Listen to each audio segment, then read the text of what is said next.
पतित शरण संतांचे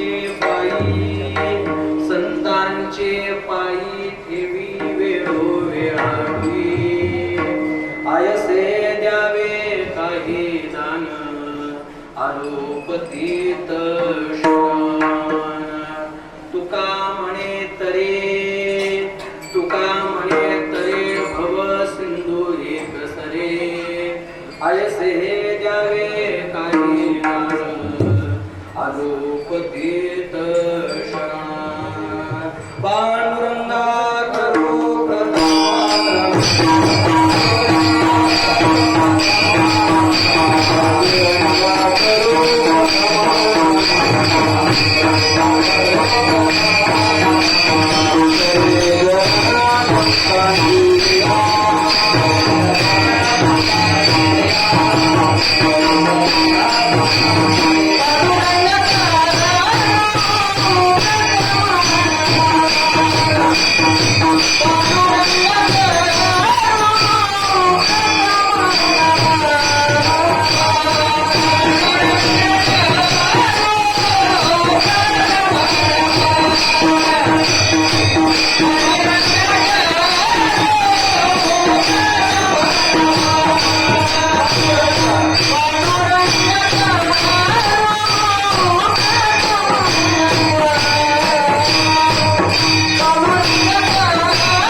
त्यांच्या कृपाने कथेचा विस्तार बाबाजी सद्गुरु दास तुका ब्रह्मानंदम परमसुखम केवलम ज्ञानमूर्तिम तद्वादितम गगन सदृशम तत्त्वमस्यादिलक्ष्यम एकम नित्यम विमलमचलम सर्वादि साक्षिभूतम भावातीतम त्रिगुणरहितम सद्गुरुं तं नमामि। ओम नमो ज्ञानेश्वरा करुणाकरा दयाळा तुमचा अनुग्रह लाभलो पावन झालो चराचरी। नमो सद्गुरु तुकया ज्ञानदीपा नमो सद्गुरु सच्चिदानंद रूपा नमो सद्गुरु भक्त कल्याण मूर्ती नमो सद्गुरु भास्करा पूर्णा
श्री गणेश सेवा मंडळ आणि तुकाराम महाराज सेवा मंडळ यांच्या वतीनं सुरू असणारा हा सप्ताहाचा पहिला दिवस आणि पहिल्या दिवसाची सेवा भाग्यानं माझ्या वाटेला आलेली आहे. आता भाग्य काय? तर पहिलं भाग्य सेवा आहे हे भाग्य. दुसरं भाग्य इतके आजूबाजूला कीर्तनकार, गायक, वादक यांच्या समोर बोलणं हे दुसरं भाग्य.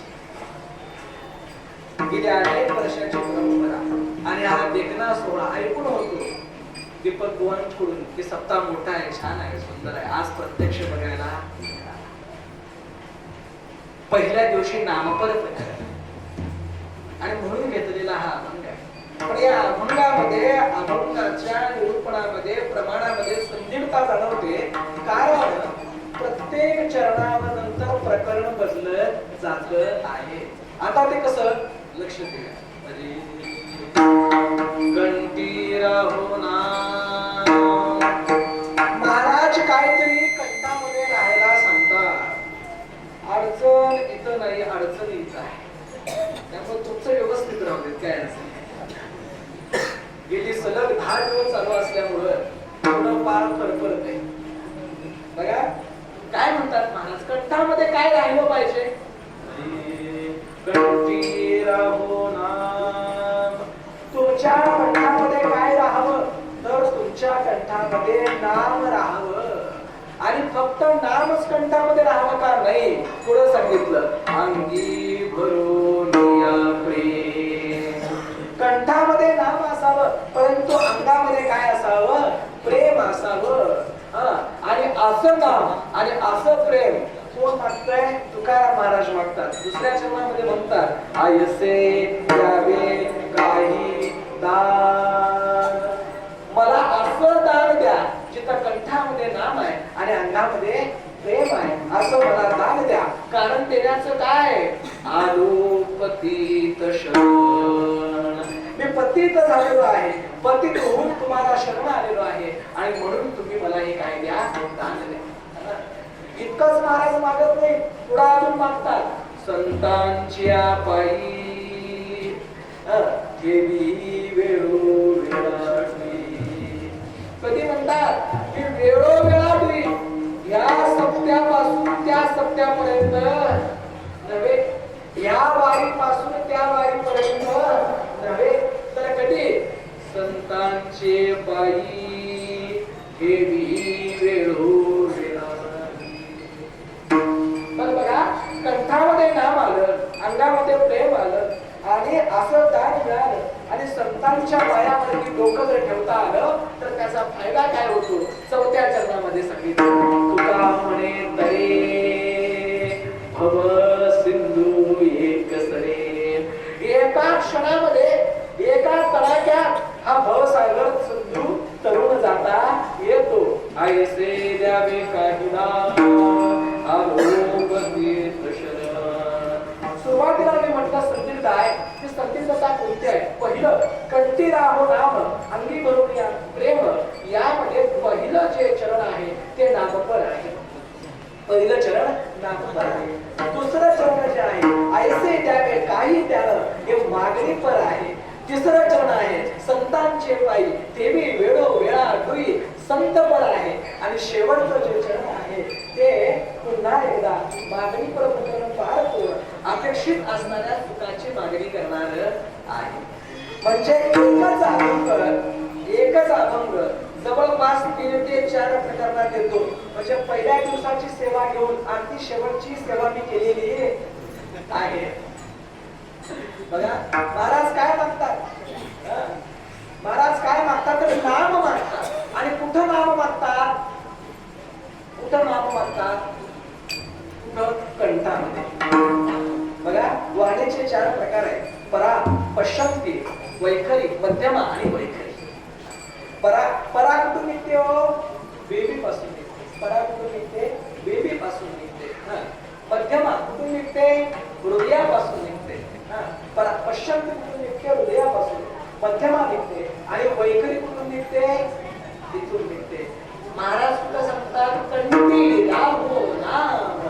मुखात म्हटलेलं कुठं म्हटलेलं आहे, कंठामध्ये म्हटलेलं आहे.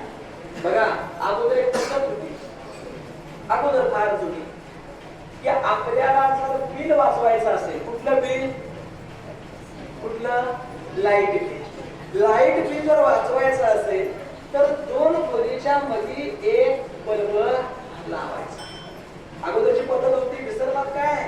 आता सगळी जाईल तर बाथरूम मध्ये सुद्धा आता बल्ब आहे. दोन्ही खोलींच्या मध्ये काय लावायचा, बल्ब लावायचा. दोन्ही खोलींच्या मध्ये बल्ब लावला की एकाच बल्बचा प्रकाश कुठं जाणार, दोन्ही खोलीमध्ये जाणार. म्हणजे काय वाचलं, बिल वाचलं, प्रकाश मिळाला. तसं महाराज म्हणतात की कंठात नाम धारण केल्यानंतर त्या कंठाचा उजेड आतमध्ये पडतो आणि त्याच नामाचा उजेड बाहेर सुद्धा पडतो. आणि म्हणून सांगितलं, कंठी धरला कृष्ण अवघा झाली. नाम कुठं धरायचं, कंठात धरायचं, वैखरीत नव्हे आतमध्ये. जेणेकरून आतलं हृदय प्रकाशमान व्हावं आणि या वाणीतून निघणारा प्रत्येक शब्दानं समोरचा जनसमुदाय प्रकाशमान व्हावा. आणि असं नाम कोण घ्यायला सांगतात, महाराज घ्यायला सांगतात. बरं नामच का घ्यायला सांगितलं, दुसरं का घ्यायला सांगितलं नाही?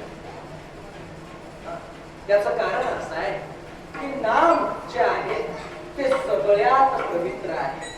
नाम पवित्र आहे, नाम सुंदरमन आहे, नाव दिव्य आहे, नाव सोपं आहे, नाव परवा आहे, नाव उत्कृष्ट उत्तम आहे.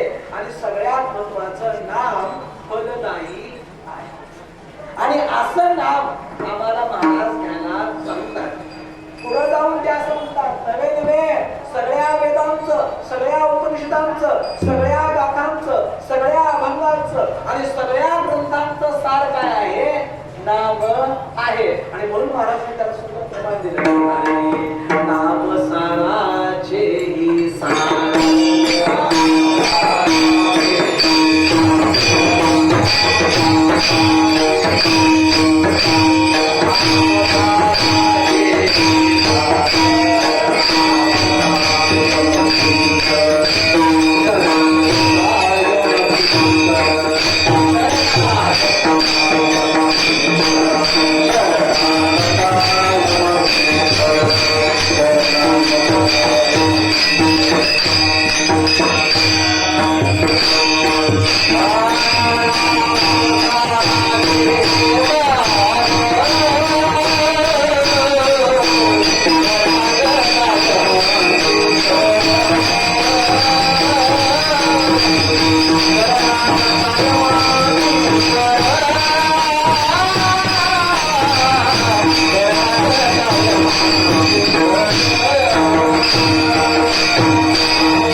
सार काय आहे, नाम आहे. आणि शरणागता यम किंकर, म्हणजे यमानं शरण जावं इतकं नाम काय आहे, श्रेष्ठ आहे. आणि म्हणून महाराज म्हणतात कंठी राहो. आता आपल्याला माहिती आहे, आता समोर जास्त महिना पडला नाम राहू म्हणते ना, आता कंठात राहू म्हटले, दुसरं का म्हटले नाही. आता दाग दागिने काही महाराजांना माहित नसतील का हो, असतील की नाही. मंगलसूत्र राहू दे, घंटन राहू दे, चिताग राहू दे, चप्पल हार राहू दे, म्हणू शकले असते की नाही. आमच्या सारख्याला 50 तोला राहू दे म्हणू शकले असते की नाही, म्हणू शकले असते. परंतु महाराज काय म्हणाले, कंठी राहो नाम. काय राहू म्हणाले, नाम राहू म्हणाले. कुठं राहावं, कंठामध्ये राहावं. वैकरिक राहिलं की कधीतरी मुखात येतंय नाम, देवाचं कधीतरी मुखात येते. महाराज आमच्या अडचण फार मोठी आहे, नाम आम्ही एकतर सत्यात घेतोय नाहीतर अवघडल्यावर घेतोय. कधी घेतोय, अवघडल्या. काहीतरी उचलताना नचाकले देवा देवा देवा, त्यावेळेला नाम लईच अवघडला. आणि समजा घडवलं पांडुरंगा सपना. कधी येते नाम, अवघडल्यावर नाम येते. असं निवांत खॉटवर झोपल्यानंतर मौन काठवरती पडल्यानंतर रामकृष्ण हरी म्हणे. आणि अशी नामाची गत आहे. आणि म्हणून महाराज सांगतात की काय, कंठी राहो नाम. नामच का म्हटलं, पहिलं कारण नाम सार आहे म्हणून नाम म्हटलं. दुसरं कारण नाम सगळ्यात मोठा आहे म्हणून नाम म्हटलं. नाम सगळ्यात मोठा आहे म्हणून नाम म्हटलं. एकदा एक शिष्य गुरुकडे गेला आणि विचारलं, गुरुजी तुम्ही आम्हाला ज्ञान देता, आमचे प्रश्न आम्ही तुम्हाला विचारतो. आता मला सांगा की या पृथ्वीवरती सगळ्यात मोठं काय आहे, सगळ्यात मोठं काय आहे. गुरु म्हणाले या पृथ्वीवरती सगळ्यात मोठा हिमालय आहे. काय म्हणाले, हिमालय. मग हिमालयापेक्षा मोठं काय आहे, तर हिमालयापेक्षा समुद्र मोठा आहे. मग गुरुजी परत सांगा, समुद्रापेक्षा मोठं काय आहे. समुद्रापेक्षा पृथ्वी मोठी आहे. बरं ठीक आहे, पृथ्वीपेक्षा मोठं काय आहे, तर पृथ्वीपेक्षा आकाश मोठं आहे. पृथ्वीपेक्षा काय आहे, आकाश मोठं आहे. मला सांगा आकाशापेक्षा अजून काय मोठं आहे, तर आकाशापेक्षा नाम मोठं आहे. म्हणून ज्ञानेश्वर माऊलीने हरिपाठामध्ये सांगितलं, गगनाभूमी वाढ नाम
विचारलं या सगळ्यात मोठं काय, तर काय आहे, आकाश आहे. आणि आकाशाहीपेक्षा मोठं नाम आहे.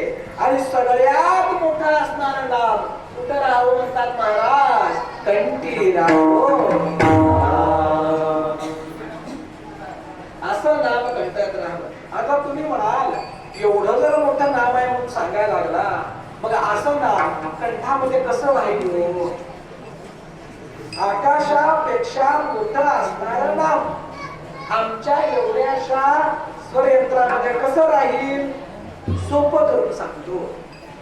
प्रत्येकाकडं काय आहे आता खिशात? वाजलाच बघा. प्रॅक्टिकल उदाहरण काय आहे प्रत्येकाच्या खिशात? मोबाईल आहे. मोबाईल आहे कोणावर? खिशात बसण्यासारखा. इथं जमलेल्या सगळ्यांचा फोटो व्हिडिओ ते काढतंय काय नाही? काढून कुठं ठेवतोय?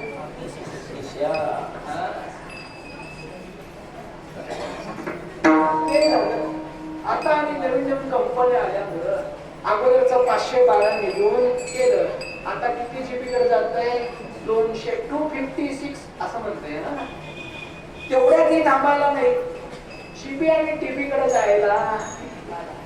म्हणजे तुमच्या माझ्या आयुष्यातल्या जेवढ्या आठवणी आहेत त्या एवढ्यामध्ये सामावलेल्या आहेत. मग एवढ्या सगळ्या असणाऱ्या आठवणी एवढा मोबाईल जसा साठवू शकतो, तसा आकाशापेक्षा मोठा असणारा नाम कंठामध्ये राहू शकते की नाही? आणि म्हणून महाराज म्हणतात कंठी राहो नाम. इतकं नाम पवित्र आहे आणि नाम फलदायी आहे. आणि नाम हे तुम्हाला तारणारं आहे. रामायणातल्या सगळ्यांना असणारा प्रसंग माहिती आहे. सगळं कुणामुळे ठरले हो? कुणामुळं? राम नामा. चला दृष्टांत देतो माझ्या निरूपणाचा भाग. प्रभू रामाचा आणि रावणाचं युद्ध ठरलं. आता लढाई होणार आणि श्रीलंकेवर आक्रमण करायचं म्हटल्यानंतर लढाई कुठून करावी लागणार? समुद्रातून पलीकडे जावी लागणार. त्यावेळेला नौका नव्हत्या, आणि जरी असत्या तरी एवढ्या जणांना पलीकडे नेणाऱ्या नौका नव्हत्या. मग काय करायचं? समुद्रावरती सेतू बांधायचा. हे बांधण्याचं काम कुणाला दिलं? नल आणि नील. नल आणि नील याला वरदान होतं ऋषीमुनींचं, म्हणून त्यांना दिलं. त्यांना असं वाटलं की आमच्या शिवाय सेतू पूर्ण होत नाही.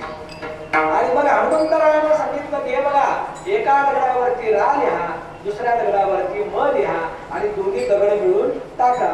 ज्या वेळेला दोन्ही एकत्र येतील त्यावेळेला दगड पाण्यावरती तरंगतील. हे आपल्या सगळ्यांना माहिती आणि पाठ सुद्धा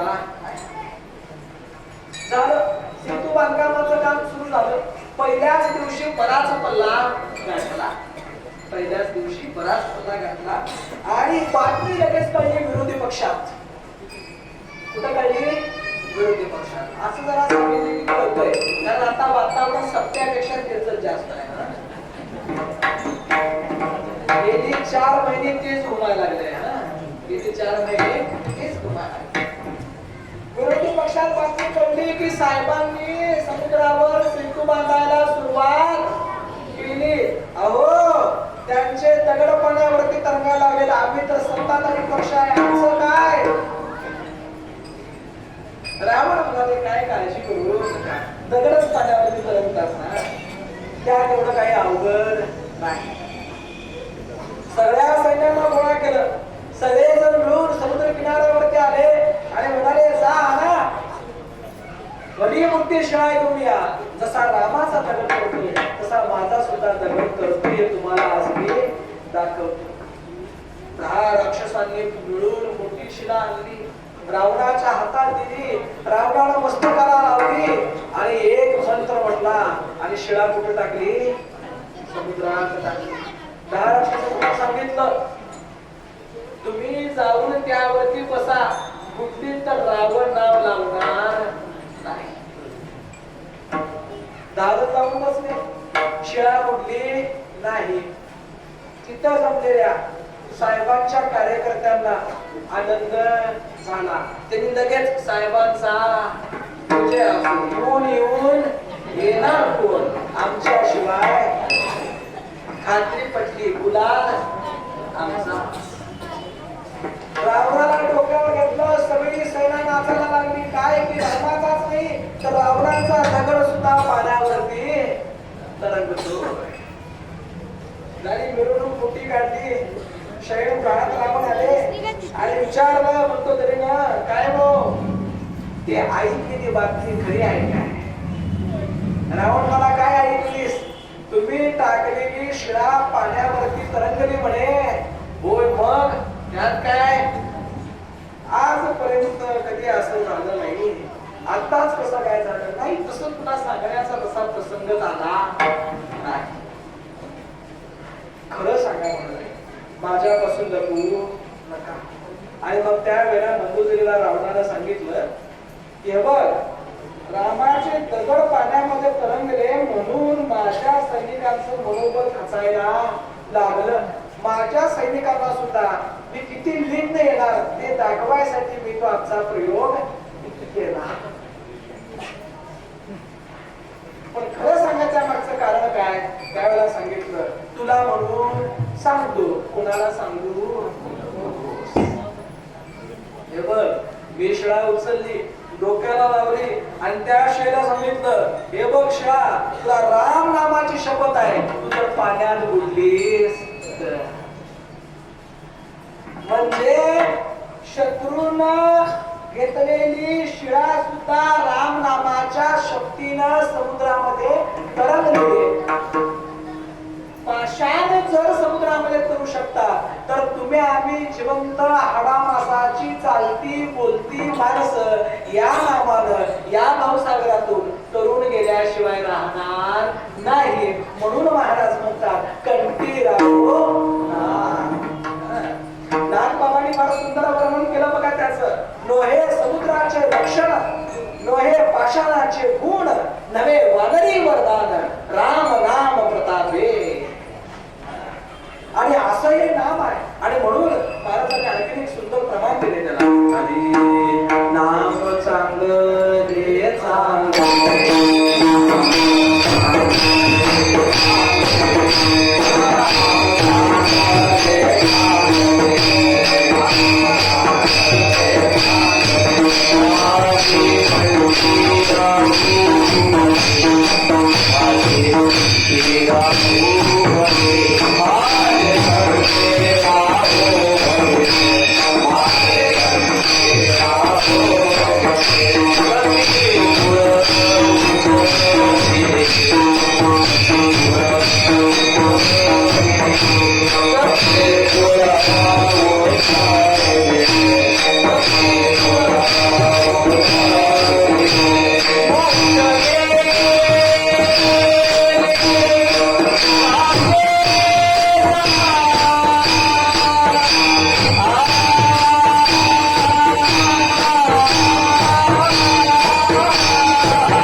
Thank you.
आनंद आहे. नाम चांगले चांगले माझे कंठी राहू भले, कपी कुळ धरले मुक्त केले राक्षसा. कंठी राहो नाम, आपला अभंगावर आहे. आपण काय नाम चांगले चांगले, नाम कसं आहे? चांगलं आहे. आणि चांगलं असणारं नाम माझे कंठी राहो भले. बघा महाराज म्हणतात प्रत्येक वेळेला हे नाम कंठामध्ये राहावं. या नामामध्ये काय परिणाम होतो? कपी कुळ उद्धरले. अहो वानरांचा या नामानं उद्धार झालेला आहे. कुणाचा? वानराचा. सोप्या भाषेत सांगतो, वानरांचा. कुणाचा? वानरांचा. म्हणजे वानरांचा उद्धार या नामाने झालाय. नुसताच वानरांचा नाही, मुक्त केले राक्षसा. कुणाला मुक्त केले? राक्षसांना मुक्त केले. मला सांगा, या नामानं वानराचा उद्धार होऊ शकतोय, राक्षसांना मुक्ती मिळू शकते. मग तुमच्या आमच्या दररोज सप्त्याला येणाऱ्या, भजन कीर्तन हरिपाठ करणाऱ्या, कीर्तनाला प्रवचन ऐकायला बसणाऱ्या चांगल्या माणसांचा उद्धार या नामामुळे होईल का नाही? वानरापेक्षा आणि राक्षसांपेक्षा आपण चांगले आहेत की नाही हो? काय तुम्हाला वाटत नाही? शंका आहे.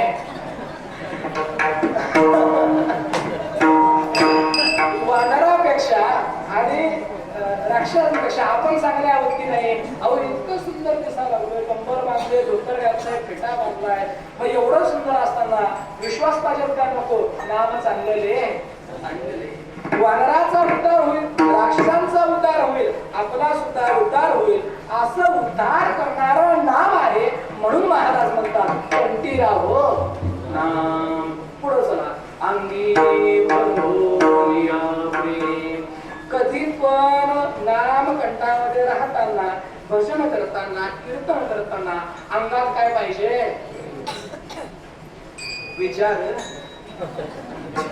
काय पाहिजे अंगात? शरण. काय अंगी? अंगी भरून या प्रेम. अंगात प्रेम पाहिजे. आणि म्हणून नाथबाबांनी सुंदर वर्णन केलं. हरी भक्ती प्रेमाविना ज्ञान नको देवा. काय म्हटले? भक्ती प्रेमाविना ज्ञान नको देवा. आणि अभिमान नित्य नवा दया माझे. पुढे म्हणतात प्रेम सुख देई, प्रेम सुख देई, प्रेमाविना नाही समाधान. म्हणजे आम्हाला ज्ञान नको पण भक्ती पाहिजे, प्रेम पाहिजे. आणि म्हणून भजनात प्रेम पाहिजे कुणाच्या, तेही महत्वाचं. आता प्रेम छळाक प्रेम जरा जास्त जाणवतंय. फडकऱ्याने वळून धरलंय की जरा कसं वाटतंय, जड जातंय. आणि तिकडं असं मोकाट सुटलं की मग टन टन टन टन टन खुश होऊन जाते. प्रेम पाहिजे. महाराजांनी सांगितलं, नाथबाबांनी फार वर्णन केले सुंदर त्यास. प्रेमाविन भजन नाकाविन मोती. पोती वाचून. आता मुद्दा आपला काय? प्रेमाविन भजन नाकाविन मोती. इतकंच लक्षात घ्या. जसं प्रेमात भजन नसेल तर त्या भजनाला अर्थ नाही. आता तुमच्याकडे मोती आहे. मोती म्हणजे माहिती आहे की नाही? मोती साबण नव्हे, मोती. आता तो मोती कशात घालायचा आहे? कशात? नाकात. मग नाकात घालणारा मोती आपल्याकडे आहे, परंतु तोच मोती जर एका सत्या आणि नकट्या असणाऱ्या माणसाकडे किंवा बाईकडे गेला तर तिनं कुठं बांधायचा? काय पाहिजे महाराज? मोती आहे परंतु नाक नाही. तसं भजन आहे परंतु भजनात प्रेम नाही तर त्याला काही अर्थ नाही. म्हणून महाराज म्हणतात अंगी भरून या प्रेम. देवा नाम दे, परंतु या नामाबरोबर माझ्या अंगात प्रेम सुद्धा. प्रेम महत्वाचं आहे महाराज. एखादा दृष्टांत ऐकत असताना, एखादी यांची चाल ऐकत असताना डोळ्यामध्ये अश्रू यायला हवे. आमचे अश्रू येत नाही. आमचे डोळे एकामेकाला मिठून घट्ट मिठी मारून बसतात. कळलं की नाही? अजून नाही. ते कळण्यासाठी 6GB स्पीड लागते. 5G तिथं चाललं नाही. जागते रहो कीर्तनात कायम जाग राहिलं. बघा काय म्हणतात महाराज? की अंगात प्रेम पाहिजे महाराज. अंगात प्रेम आहे. दृष्टांत आहे बघा तुकाराम महाराजांचा आहे. आपल्या ऐकवात असेल परंतु माझ्या निरूपणाचा भाग मी सांगून जातो. देखोनी पुराणिकाची दाढी रडे स्पुंदे नाके ओढी. बघा एक वयस्कर धनगर होते. त्यांची अशीच बरीच जनावर, त्याच्यानंतर बकरी आणि शेळीची पिल्ली अशी बरीच काय होती. एक मोठी अशी साथ आली आणि त्या साथीमध्ये सगळीच त्याची असणारी शरड जी आहे ती मरण पावली. आणि त्याच्यामध्ये एकच, आमच्याकडच्या भाषेत पालव म्हणतात, तुमच्याकडे काय म्हणतात? पालव. ते पालव सुद्धा मरण पावलं. आणि वयस्कर असल्यामुळे गपायचं. जीव सगळा कुणावर? कुणावर? नातवावर नव्हे, पालव्यावर. कुणावर? पालव्या. त्यामुळे सारखी पालव्याची आठवण यायची. जेवायला बसलं पालव्याची आठवण, दारात बसलं पालव्याची आठवण. आणि मग असंच म्हणाले काय घरात बसून त्याची आठवण येत्या. बाजूला सप्ताह चालू आहे, जाऊन काय करू? प्रवचनाला जाऊन बसू. प्रवचनाला गेले आणि प्रवचन सांगणाऱ्या बुवांची अशी मध्ये मोठी दाढी होती. त्यावेळेला कोरायची फॅशन नसल्यामुळे दाढ्या कशा असायच्या? आता काय कोरायची सिस्टम असल्यामुळे लहान दाढ्या होऊ देत नाही. त्या पुराणकाची पांढरी अशी हलणारी बाबा दाढी बघून, काय हलणारी दाढी बघून त्या धनगर बाबांना आपल्या पालव्याची आठवण आली. ते म्हणाले असे जर माझं पालवा असतं तर त्याची दाढी अशीच दिसली. आणि पुराणिक बाबांनी काय भागवत सांगायला सुरुवात केली. पुराणिक बाबा सुंदर बोलायला लागले आणि जसं जसं बुवा बोलतील तसा आजोबा ते मान हलवायला लागले आणि चुकून त्यांचं लक्ष त्या आजोबांकडं गेलं. त्यांना असं लक्षात आलं की एवढ्या सगळ्या गर्दीमध्ये हा एकटाच आजोबा आहे जो मन लावून मला ऐकतो. मग काय वक्त्यांना अजून जरा ताकद चढली. श्रोता तल्लीन झालाय म्हणाले. श्रोता काय झालाय? तल्लीन झालाय. आणि आजोबा बोलायला लागले. आजोबांनी सांगितलं की या जगामध्ये दोन तत्व आहेत. एक आहे शिव आणि दुसरं आहे शक्ती. आजोबाने तेवढंच बघितलं. दोन बोट वर झालेले बघितली आणि आजोबाला अजून मोठा अंधकार होता. या शिव आणि शक्तीचं निरूपण 4 वेदामध्ये आहे असं म्हणत आजोबांनी 4 बोट वर केली पुराणिकांनी. ते बघून त्याला अजून अंधकार आणि घळा घळा घळा घळा डोळ्यातून अश्रू व्हायला लागले. प्रवचन करणाऱ्या वक्त्यांना चांगलाच रंग चढला. काय माझी वाणी धन्य झाली म्हणाले. माझा आवाज ऐकून, माझं निरूपण ऐकून, माझं बोलणं ऐकून समोर बसलेला आजोबा डोळ्यातून अश्रू ढाळतोय. देवा, वक्तृत्व कलेचा हा सुंदर नमुना आहे. प्रवचन झालं. आजोबा उठून आले. बुवांच्या पाया पडले. बुवाला नमस्कार केला. आजोबा म्हणाले, कोण तुम्ही? फार निर्मळ मनाचे आहात हो. तुमचं मी बोलत असताना तुमच्या डोळ्यामध्ये अश्रू आले. प्रचंड तुमचा भाव देवाच्या पायी समर्पित आहे. आजोबा म्हटले, तुम्ही देवाबद्दल बोलत होता होय?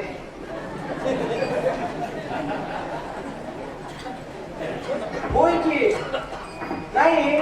तुम्ही ज्या वेळेला 2 बोट वर केली त्यावेळेला मला माझ्या पालव्याची 2 शिंगे, तुम्ही ज्या वेळेला 4 बोट वर केली त्यावेळेला मला माझ्या पालव्याचे 4 पाय आठवले. आणि तुम्ही बोलताना जी तुमची दाढी हलत होती त्याच्यावरून मला माझ्या बोकडाची दाढी आठवली. मग प्रेम प्रवचनात होतं की पालव्यावरती होतं? बुवांचं मिसअंडरस्टँडिंग झाल्यामुळं त्यांना त्यांच्या वक्तृत्वाचा काय वाटला हेवा. महाराजांनी फार सुंदर वर्णन केले त्याचं. महाराज म्हणतात भिन्न अंतरी भावना म्हणजे काय? जगाला ते प्रेम दिसतंय परंतु ते प्रेम नाही. वरून जरी प्रेम दिसत असलं तरी अंतरीची भावना कशी आहे? भिन्न आहे. मग अशी भिन्न भावना तेव्हा माझ्या मनामध्ये पिऊच नकोस. म्हणून मला काय कर, अंगली भरून या रे. महाराज म्हणतात की असा माझा गोंधळ व्हायला नको. मला फक्त भजन यायला नको, मला फक्त पाठांतर यायला नको, तर माझ्या बोलण्यामध्ये, माझ्या वागण्यामध्ये तुझ्याबद्दल माझ्या अंगामध्ये काय असायला हवं? प्रेम असायला हवं. आणि म्हणून महाराज म्हणतात कंठी राहुना अंगी भरून या प्रेम. पहिलं चरण संपलं. दुसऱ्या चरणावरती या. दुसऱ्या चरणामध्ये महाराज काय म्हणतात? आयसे द्यावे काही दान अघोपतीत शरण. महाराज कुणाकडेही जात असताना दान मागण्यासाठी ज्याच्याकडे आपण जातोय त्याच्यापेक्षा आपल्याला लहान व्हावं लागतं. बरोबर आहे की नाही?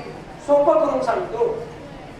मला सांगा, एखाद्याकडून जर आपल्याला उसने पैसे पाहिजेत असतील तर त्याच्या लगेच गुगल पेला पाठव असं म्हणून झाले त्याला सांगावं लागेल, बाबा मी फार अडचणीत आहे, या वेळेला मदत कर, या वेळेला मला दे, भविष्यात तुला द्यायला जमलं तर देतो, राहिलं तर राहू दे, पण या वेळेला तरी मदत कर. कसं मागावं? कसं मागावं? विनम्रतेनं मागावं. विनम्रतेनं मागावं म्हणजे काय की आपण विनम्र व्हावं लागतं. त्यावेळेला आपण दान मागू शकतो. आता मुद्दा असा आहे की बघा की न मागता सुद्धा देवानं आम्हाला बरंच काय काय दिलेलं आहे. आता देवानं बरंच काय काय देऊन सुद्धा अजूनपर्यंत आपल्याला त्याची किंमत कळलेली नाही. मग मला सांगा, देवानं काय काय दिले तुम्हाला? हात पाय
बोलाया वचन.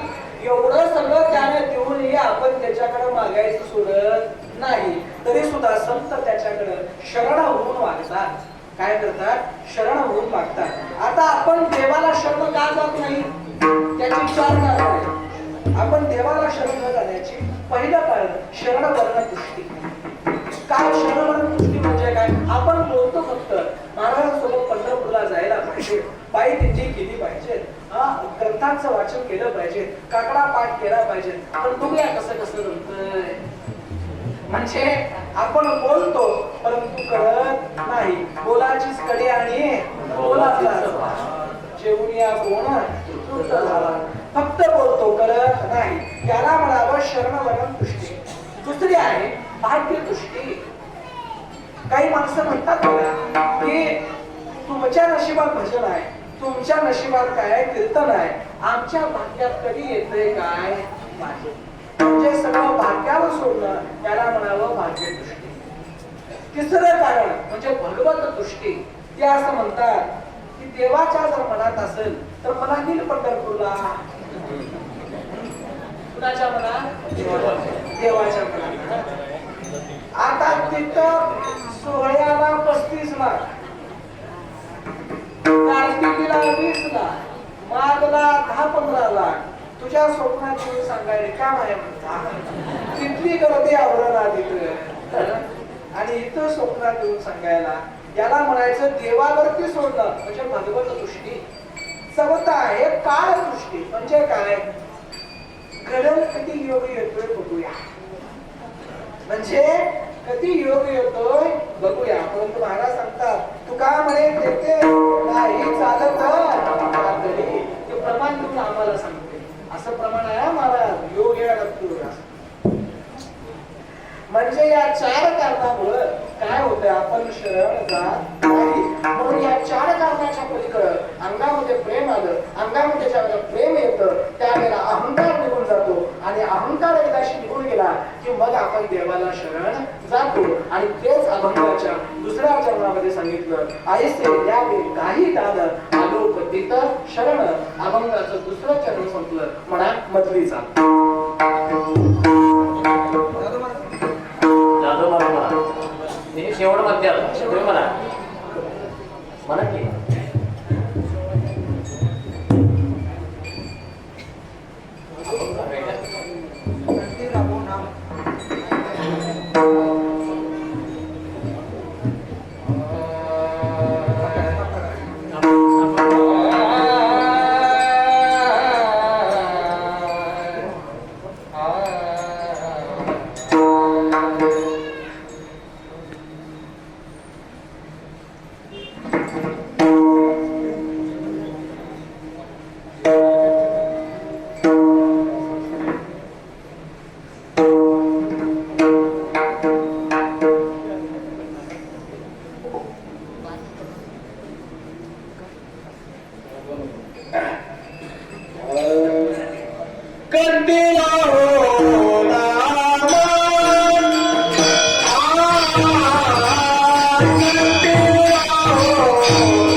माझी पण खूप इच्छा आहे, पण जसा काटा सरके तस अंगावर काटा यायला लागला. चला तिसऱ्या चरणावरती या. पहिली 2 चरण संपली, तिसऱ्या चरणावरती या. काय म्हणतात? संतांचे पायी हेवी वेळो वेळाडुई. बघा महाराज काय म्हणतात की माझं मस्तक कुठं असावं? उशीवर नव्हे. माझं मस्तक कुठं असावं? उशीवर नव्हे, मऊ गादीवर नव्हे. आणि राहू दे आता. माझं मस्तक कुठं असावं? संतांच्या पायावरती असावं. आता संतांच्या पायावरती का महाराज? देवाच्या पायावरती का नाही? मुद्दा आहे की नाही? संतांच्याच पायावर का, देवाच्या पायावर का नाही? कारण संत आणि देव दोन्ही वेगळे नाही. देव ते संत, देव ते संत, निमित्त त्या म्हणजे देव आणि संतांमध्ये कुठेच भेद नाही. तुका म्हणे देवा त्यांची केल्या पावे सेवा. म्हणजे संतांच्या पायाची सेवा जरी केली तरी ती कुठं जाऊन पोहोचते? देवापर्यंत जाऊन पोहोचते. आणि म्हणून संतांचे पाय आणि देवाचे पाय दोन्ही वेगळे नाही. बघा संत आणि देव दोन्ही एक आहेत. नवे नवे संत मूळचेच देव आहेत. कारण त्यांचा मुक्काम पोस्ट काय आहे? हो, आम्ही वैकुंठ आलो बोलिले जय ऋषी. आमचा मुक्काम पोस्ट शिवपूर आहे, इचलकरंजी आहे, कोल्हापूर आहे, मुंबई आहे, पुणे आहे. पण आम्ही वैकुंठवासी. आता आम्ही तिथले नाही, आमच्या नावापुढेच फक्त वैकुंठ. आमचा पत्ता काय तिकडे. अगोदर असं सांगता यायला हवं.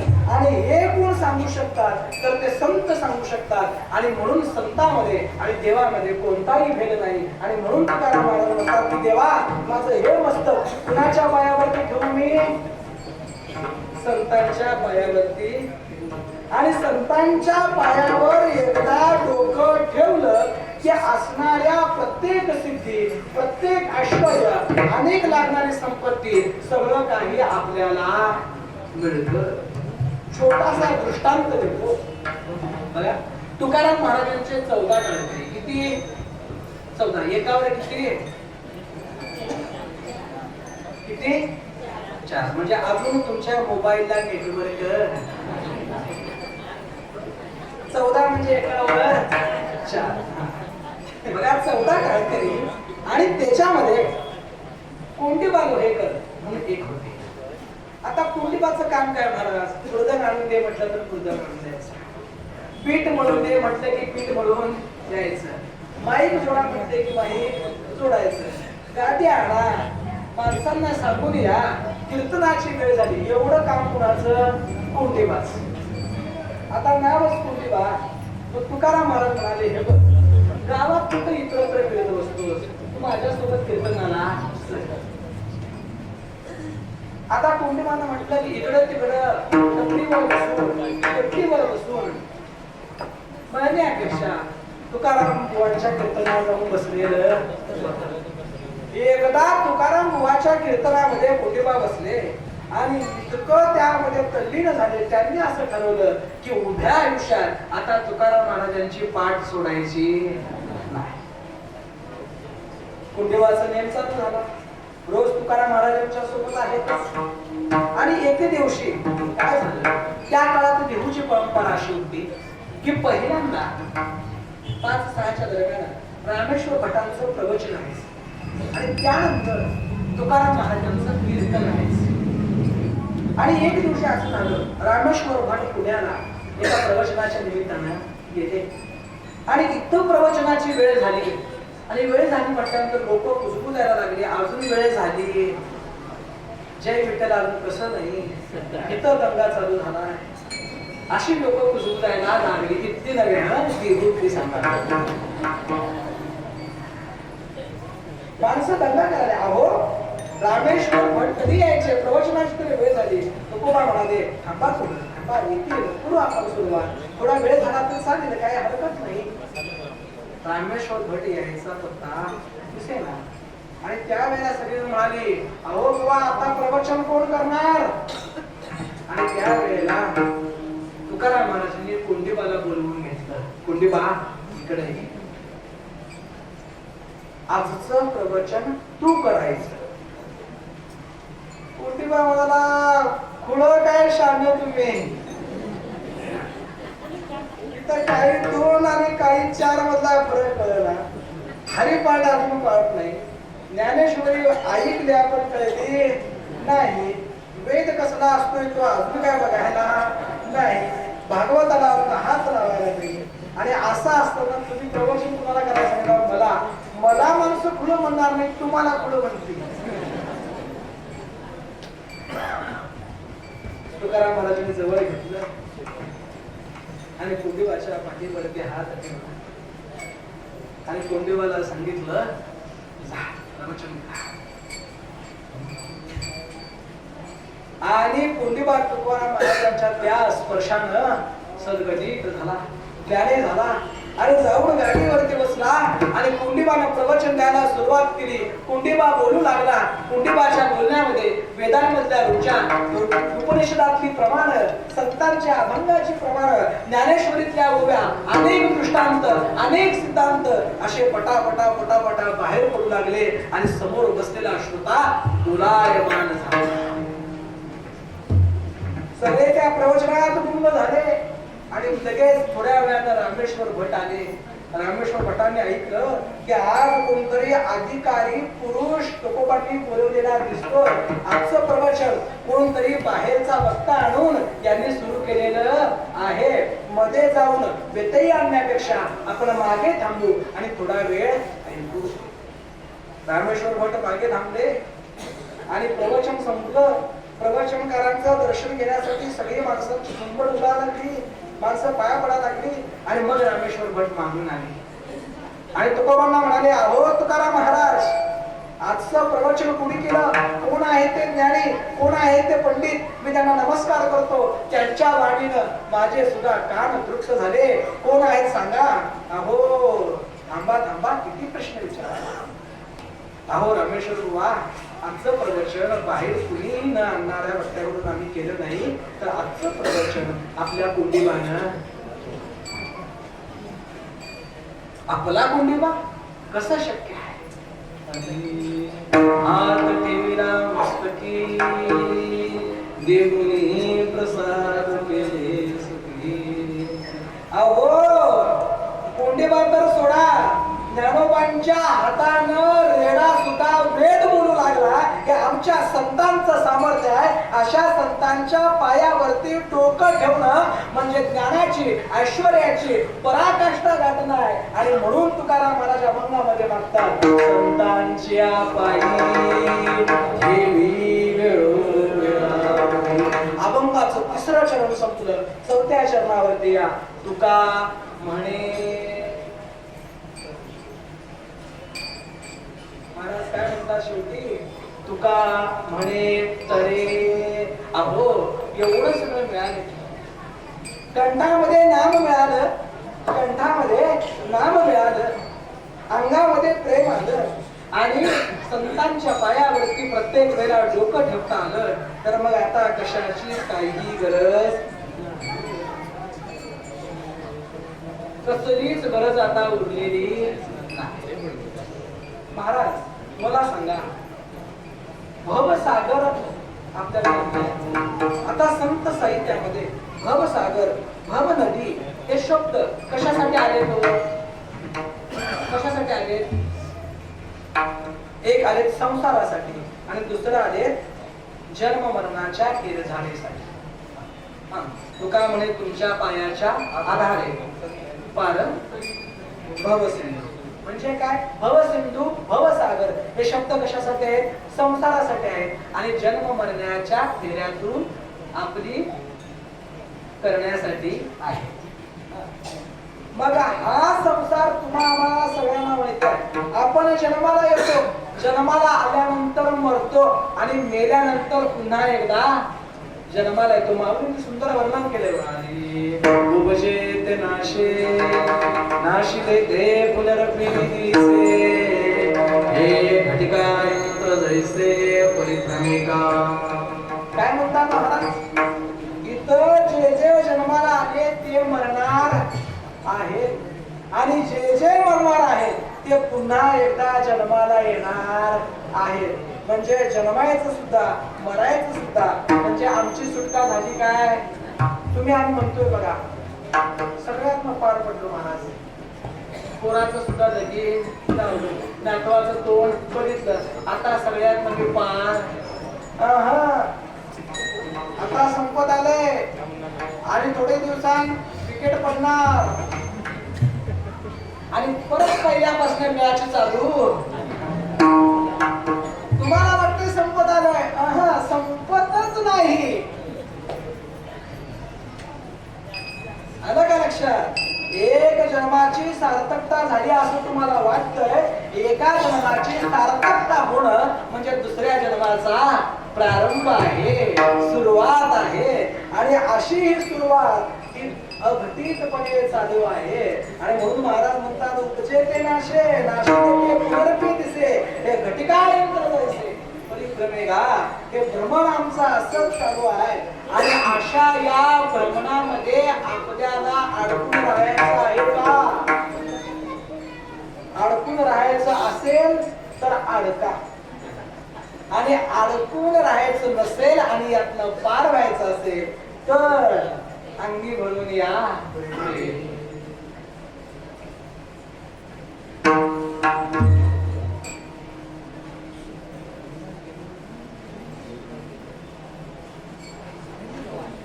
म्हणजे काय की या भवसागरातून तरुण जायचं असेल तर आम्हाला कंठामध्ये नाम पाहिजे, अंगामध्ये प्रेम पाहिजे आणि आपलं मस्तक संतांच्या पायावरती वेळोवेळा असलं पाहिजे. एवढं सगळं तुकाराम महाराजांना मिळालं आणि म्हणून तुकाराम महाराज चौथ्या चरणामध्ये म्हणतात, तुका म्हणे तरी भवसिंधू एक सरे. एवढा खोल आणि विशाल असणारा भवसिंधू, भवसागर मी एका दमात तरुण जाईल. कशात? एका दमात. आता सांगतो बघा, एका पेटात. कळलं काय आता? एका पेटात पलीकडे जाईल. मी एक घाव टाकला की दोन तुकडं. मगापासून सगळी म्हणतोय की नाही आपण? तसं तुकाराम महाराज म्हणतात, तुका म्हणे तरे अहो या भवसागरामध्ये मी एका खेपेत करून जाईल, मला पुन्हा एकदा जन्माला यायची गरज नाही. म्हणून तुकाराम महाराज म्हणतात, तुका म्हणे तरे भवसिंधू एक सरे आयसे द्यावे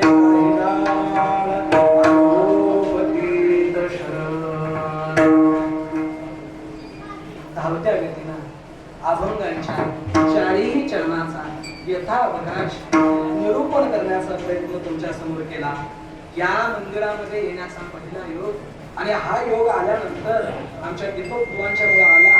परंतु आल्यानंतर एवढे पट्टीचे गायक वादक कीर्तनकार बघितल्यानंतर आता ह्या पोरग्याचं काय असा प्रश्न होता. परंतु माझ्या बळे नाही मी बोलत सका भगवंत वाचा. त्यामुळं कमी वेळेमध्ये अभंगाचे अवकाश अर्पण करण्याचा मी प्रयत्न केला. झालेली सेवा इथं कष्ट करणाऱ्या राबणाऱ्या प्रत्येक सेवेकऱ्याच्या इथं उपस्थित असणाऱ्या गायनाचार्य, कीर्तनकार, मृदंगाचार्य, उपस्थित असणारे सगळे टाळकरी, सगळे वरिष्ठ मंडळी, जोरदार फडकरी आणि उपस्थित सगळ्या श्रोत्यांच्या चरणी झालेली सेवा त्या अर्पण करतो. आमचे गुरुवर्य भाऊसाहेब पाटील महाराज, शिवाजी पाटील महाराज यांच्या चरणी अर्पण करतो आणि सेवेला इथंच पूर्ण विराम देतो. आणि ते पुरते अधिकते सरते करुण धिया तुरते विनवितू असे किंबहुना तुमचे केले धर्म कीर्तन हे सिद्धी नेले ते तमासे जुडले पायी म्हणा शेवटची सांग.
Oh